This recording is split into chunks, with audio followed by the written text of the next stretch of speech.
The Whispering Stone. Long ago, a stone on a mountain whispered your future, but only once. A poor woodcutter listened. It said, "What you seek comes at sunrise, if you give up everything tonight." He gave away all he had.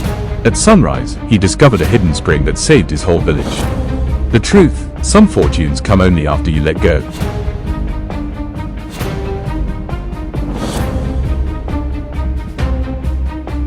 The Whispering Stone. High in the mountains, where the wind carries ancient secrets, there lies a stone that speaks only once in a lifetime, and its whisper has shaped the fate of every soul brave enough to listen.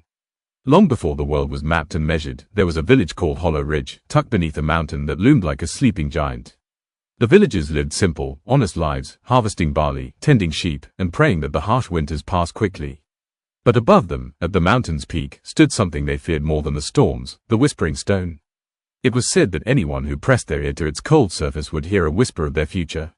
Not a prophecy, not a warning, but a single truth. Some claimed it brought fortune. Others whispered it brought ruin. And yet, curiosity is a quiet hunger. Among the villagers lived a poor woodcutter named Ravi. He was honest, hard-working, and kind, but kindness does not fill empty stomachs. His tools were dull, his roof leaked, and each winter he feared it would be his last. One night, after selling his last bundle of wood for a few coins, Ravi overheard travelers speaking of the stone.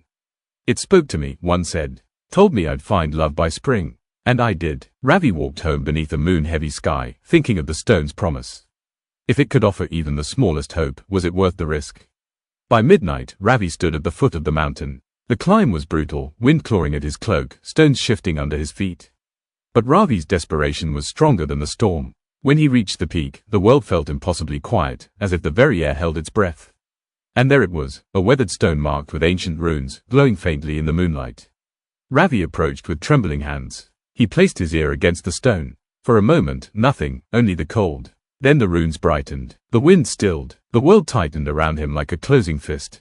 And the stone whispered, "What you seek will arrive at sunrise, but only if you dare to lose everything tonight." Ravi staggered back. Lose everything. What did that mean? His belongings were few, but they were all he had.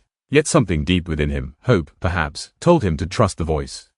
Ravi returned to the village under a sky stitched with stars. One by one, he gave away all he owned: his hammer to the blacksmith, his food to a hungry family, his last coins to a widow, even his warm cloak to a shivering child. By dawn, he stood with nothing but the clothes on his back. As the first rays of sunlight cut through the mist, Ravi wondered if he'd been a fool. A cry echoed across the village. The ancient oak at the center of Hollow Ridge had toppled overnight, its roots twisted around a hidden underground spring, glowing with crystal-clear water. The villagers gathered in awe, whispering among themselves. The healer knelt by the waters. "It's pure," she said. "It will save us. This spring, it's a blessing." But the villagers also realized something else. With the old world dried up, someone would need to lead the rebuilding of the village, guide the work, and share what little they had until the water flowed freely.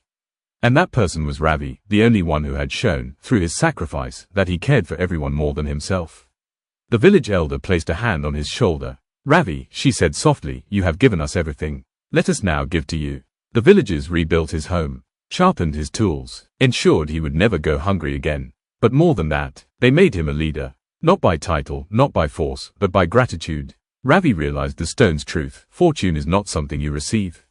It's something you make room for. And to gain his future, he had to let go of his past. They say the Whispering Stone still rests at the peak of the mountain. Silent, waiting, watching, but it only speaks to those who climb with empty hands, and hearts brave enough to listen.